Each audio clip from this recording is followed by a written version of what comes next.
शुरू अल्लाह का नाम लेकर जो बड़ा मेहरबान निहायत रहम वाला है। नून, कलम की और जो कुछ लिखने वाले लिखते हैं उसकी कसम कि ऐ पैगंबर सल्लल्लाहु अलैहि वसल्लम, तुम अपने परवरदिगार के फजल से दीवाने नहीं हो और बेशक तुम्हारे लिए बेइंतहा अजर है और यकीनन तुम अखलाक के आला मर्तबे पर हो। सो अनकरीब तुम भी देख लोगे और ये काफिर भी देख लेंगे कि तुम में से कौन दीवाना है। तहकीक तुम्हारा परवरदिगार उसको भी खूब जानता है जो उसके रास्ते से भटक गया और उनको भी खूब जानता है जो सीधे रास्ते पर चल रहे हैं। तो तुम झुटलाने वालों का कहा न मानना। ये लोग चाहते हैं कि तुम नरमी इख्तियार करो तो ये भी नर्म हो जाएं, और किसी ऐसे शख्स के कहे में ना आ जाना जो बहुत कस्में खाने वाला है, जलील है, शरारत से इशारे करने वाला, लगाई बुझाई करने वाला, माल देने में बड़ा बखील, हद से बढ़ा हुआ बदकार, सख्त खू और इसके अलावा बदजात है।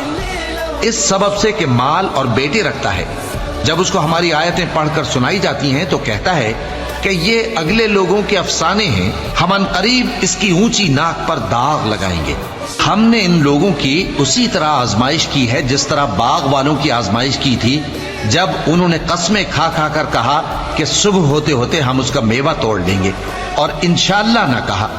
सो वो अभी सो ही रहे थे कि तुम्हारे परवरदिगार की तरफ से रातों रात उस पर एक आफत फिर गई, तो वो ऐसा हो गया जैसे कटी हुई खेती।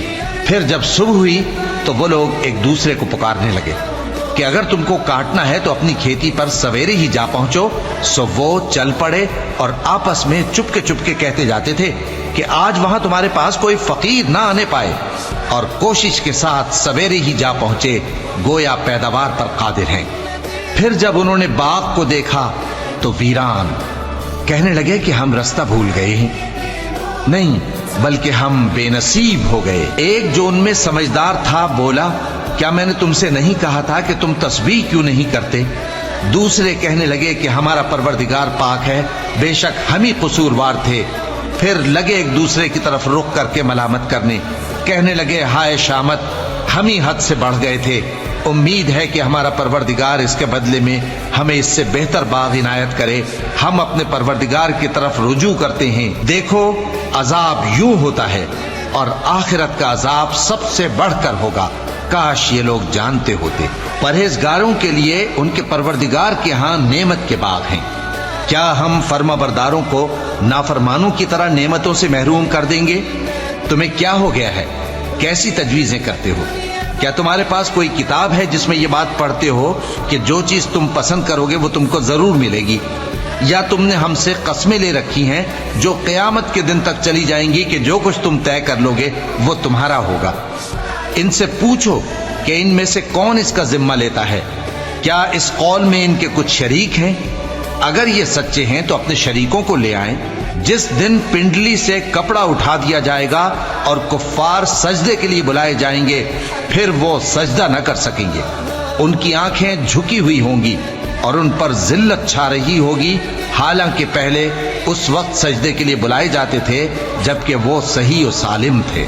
सो मुझको इस कलाम के झुटलाने वालों से समझ लेने दो। हम इनको आहिस्ता आहिस्ता ऐसे तरीक से पकड़ेंगे कि इनको खबर भी ना होगी, और मैं इनको मोहलत दिए जाता हूं। मेरा दांव बड़ा मजबूत है। ए नबी, क्या तुम इनसे कुछ मुआवजा मांगते हो कि इन पर तावान का बोझ पड़ रहा है, या इनके पास गैब की खबर है कि उसे लिखते जाते हैं? सो अपने परवरदिगार के फैसले का इंतजार किए रहो और मछली का लुकमा होने वाले यूनुस की तरह न होना कि उन्होंने अपने रब को पुकारा जबकि वो दिल ही दिल में घुट रहे थे। अगर उनके परवरदिगार की मेहरबानी उनको न संभाल लेती तो वो चटियल मैदान में डाल दिए जाते मजमूम हालत में। फिर उनके परवरदिगार ने उनको बरगुजीदा करके नेकूकारों में शामिल कर लिया। और काफिर जब ये नसीहत की किताब सुनते हैं तो यूं लगते हैं कि तुमको अपनी निगाहों से फिसला देंगे और कहते हैं कि ये तो दीवाना है। और लोगों, ये कुरान तमाम जहानों के लिए नसीहत है।